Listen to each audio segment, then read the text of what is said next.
जिक्र कंदासीं कराची में रेंजर्स ऐं CTD जी गॾियल कार्रवाई हिकु दहशतगर्द खे गिरफ़्तार कयो वियो। नवरस चौरंगी वारे इलाइक़े में कार्रवाई दौरान दहशतगर्द मोहम्मद इलियास खे गिरफ़्तार कयो वियो। CTD मूजिबि गिरफ़्तार थियल दहशतगर्द जो तालुक़ पाबंदी मिलियल तनज़ीम सां आहे। CTD एहलकार मूजिबि जवाबदार इंकशाफ कयो त हुन 2013 में साथियुनि सां शबीर अहमद खे क़त्ल कयो।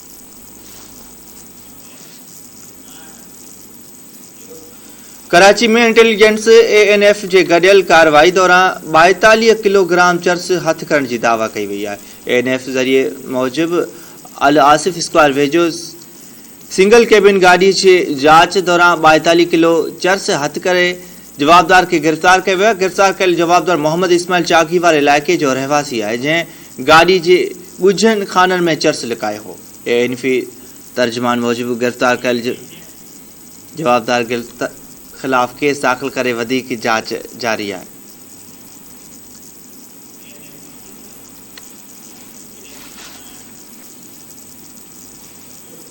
सिंध के मुख्तलिफ़ शहरन में ज़रई तोड़े पीअण जे पानी की खोट खिलाफ मुज़ाहिरा करे धरना हया विया। सांगड़ में लुंडो शाख में पानी की शदीद खोट खिलाफ समय आबादगारन मौलाना असदुल्ला खोड़ो की अगवानी में एहतजाजी रैली कढी।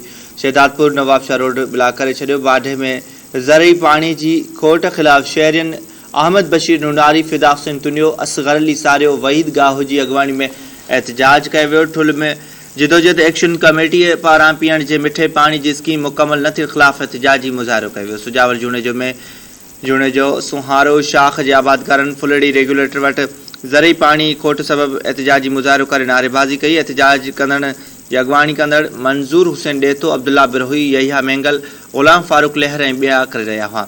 उन मौके ते खिताब कंदे अगवाननि चयो त पानी खोट सबब हिकु पासे ज़रायत तबाह थी रही आहे, ॿिए पासे रहवासी सख़्त तकलीफ़न में मुब्तला आहिनि।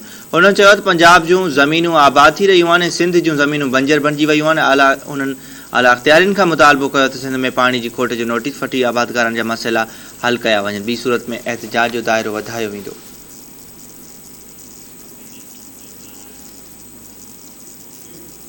चेलार जे गरीब पौरहत पंहिंजी घरवारी जो इलाज सरकारी ख़र्च ते कराइण जी घुर कई आहे। फलड़हार कॉलोनी जे पौरहत सारंग मेघवाड़ ॿुधायो त संदसि घरवारी डिघे अरसे खां बीमार आहे। गुरबत सबब संदसि इलाज नथो कराए सघे। सारंग ॿुधायो त घरवारी जे इलाज लाइ सभु कुझु विकिणी चुको आहे, तंहिं हूंदे बि संदसि हालत ॻणती जोगी आहे। हुन सिहतकात जे आला अख़्तियारियुनि ऐं मेघवाड़ बिरादरी जे वसवारनि खां मुतालबो कयो त घरवारी जो इलाज कराए संदसि ज़िंदगी बचाई वञे।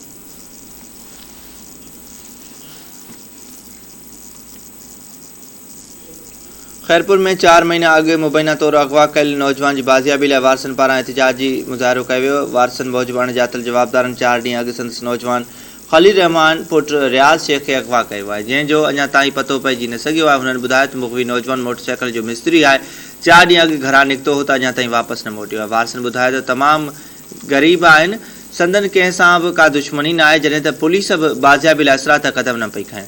उन्हनि IG सिंध समेत आला अख़्तियारियुनि खां मुतालबो कयो आहे त संदन मुग़वी खे जल्द बाज़ियाब कराए पैदा थियल बेचैनी ख़त्म कई वञे।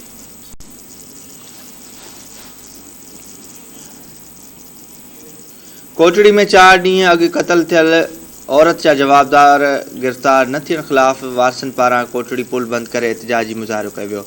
वारसन मूजिबि 4 ॾींहं अॻु जवाबदारनि मुस्मात ज़ोहरा खे क़त्ल करण बाद फ़रार थी विया आहिनि, जंहिं बाद पुलिस का बि कार्रवाई नथी करे। मक़तूला जी भेण सकीना ऐं ॿियनि इल्ज़ाम हणंदे चयो आहे त मक़तूला ज़ोहरा जे क़त्ल केस में संदसि मुड़ुसु ख़ादिम हुसैन ऐं ॾेर नादिर मुलविस आहिनि। पुलिस फ़क़ति हिकु जवाबदार तालिब खे गिरफ़्तार कयो आहे। मक़तूला जा वारसन IG सिंध ऐं ॿियनि वसवारनि खां मुतालबो कयो त मुलविस जवाबदारनि खे गिरफ़्तार करे सख़्त सज़ा ॾिनी वञे। ॿी सूरत में सख़्त एहतजाज कयो वेंदो।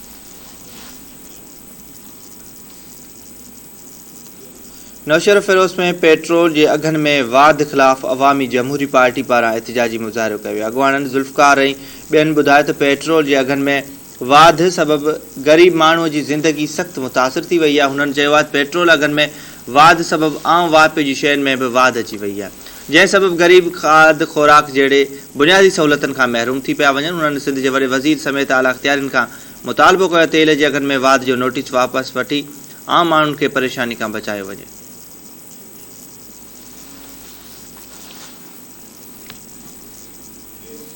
बांधी में ॾींहों ॾींहुं वधंदड़ महांगाई खिलाफ PTI कारकुननि पारां एहतजाजी मुज़ाहिरो करे प्रेस क्लब आॾो धरणो हयो वियो। अॻवान मोहब्बत जमाली ऐं ॿियनि ॿुधायो त मौजूदा हुकूमत महांगाई जा समूरा रिकॉर्ड टोड़े छॾिया आहिनि। उन्हनि चयो त महांगाई सबबि आम माण्हू गुरबत जी चकीअ में पीसी रहियो आहे। उन्हनि चयो आहे त महांगाई सबबि रोज़ कमाइण ऐं रोज़ खाइण वारा ॾियाड़ी मज़दूर आम वापे जूं शयूं ख़रीद करण खां बि लाचार थी विया आहिनि। हुननि आला अख़्तियारियुनि खां मुतालबो कयो आहे त वधंदड़ महांगाई जो नोटिस वठी आम माण्हू खे सुख जो साह खणणु ॾिनो वञे।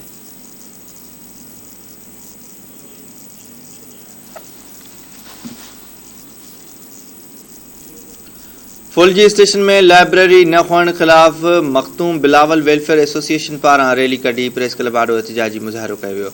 मुज़ाहिरो कंदड़नि ॿुधायो त शहर में लाइब्रेरी न हुअण सबबि शागिर्द किताब पढ़ण दौरान पंहिंजो वक़्तु फिज़ूल कमनि में ज़ाया कंदा रहनि था। उन्हनि चयो त शहर में लाइब्रेरी जी सख़्त ज़रूरत आहे, जीअं शागिर्द समाजी बुराइनि खां पासो करे पंहिंजो वक़्तु किताब पढ़ण में गुज़ारीनि ऐं जालत मां निकिरी सघनि।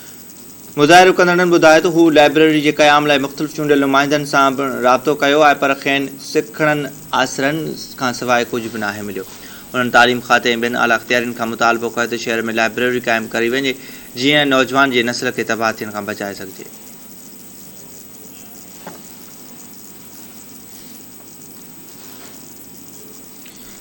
सगियूं में जस्कम अगवान जी मिल्कियत ते मुबैना कब्ज़े ख़िलाफ़ कारकुननि पारां एहतिजाजी मुज़ाहिरो कयो वियो। जस्कम अगवान फ़क़ीर इमदाद हुसैन मंगी जी मिल्कियत ते मुबैना कब्ज़े ख़िलाफ़ डॉक्टर नियाज़ कालाणी जी अगवानी में रैली कढी रहबर चौक ते धरणो हंयो वियो। उन मौक़े ते नियाज़ कालाणी ऐं ॿियनि चयो त जस्कम अगवान जी मिल्कियत ते मुबैना कब्ज़े जी सख़्त लफ़्ज़नि में मुज़म्मत कनि था। उन्हनि चिता ॾींदे चयो आहे त जस्कम अगवान जी मिल्कियत तां कब्ज़ो ख़त्म न कयो वियो त एहतिजाज जो दाइरो वधायो वेंदो।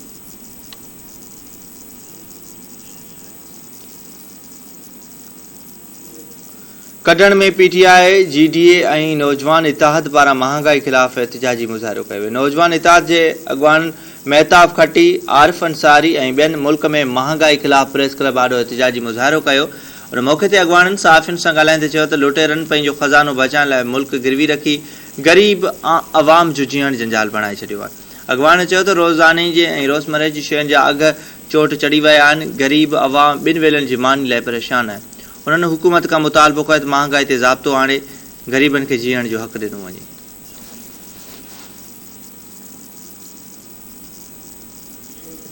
कंडियार में ट्रांसफार्मर तब्दील न करण ते वापडा ख़िलाफ़ शहरियुनि ऐं दुकानदारनि पारां कारोबार बंदि करे धरणो हंयो वियो। उन मौक़े ते ज़फ़र खोसो ऐं ॿियनि ॿुधायो त 1 महीनो गुज़रण बावजूदि शहर जे मुख़्तलिफ़ कॉलोनियुनि जा ख़राब ट्रांसफार्मर तब्दील नथा कया वञनि। हुननि ॿुधायो त वापडा इंतिज़ामिया खे केतिरा ई भेरा ट्रांसफार्मर तब्दील करण जो चयो वियो आहे, पर संदन पारां को बि तहरीक नथो वरितो वञे।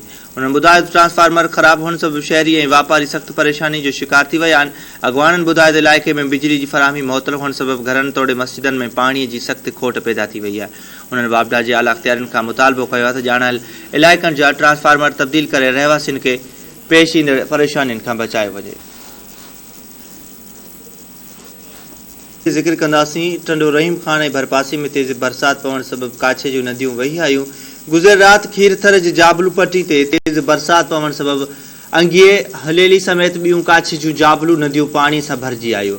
रहवासियुनि जो चवणु आहे त नदियूं वही अचण सबबि हितां जो बंजर ज़मीनूं सरसब्ज़ थी वियूं आहिनि, जंहिं सबबि माण्हुनि में पैदा थियल मायूसी ख़त्म थी वई आहे। रहवासियुनि ॿुधायो त डिघे अरसे बाद नदियुनि में पाणी अचण सबबि हू तमामु घणा ख़ुशि आहिनि।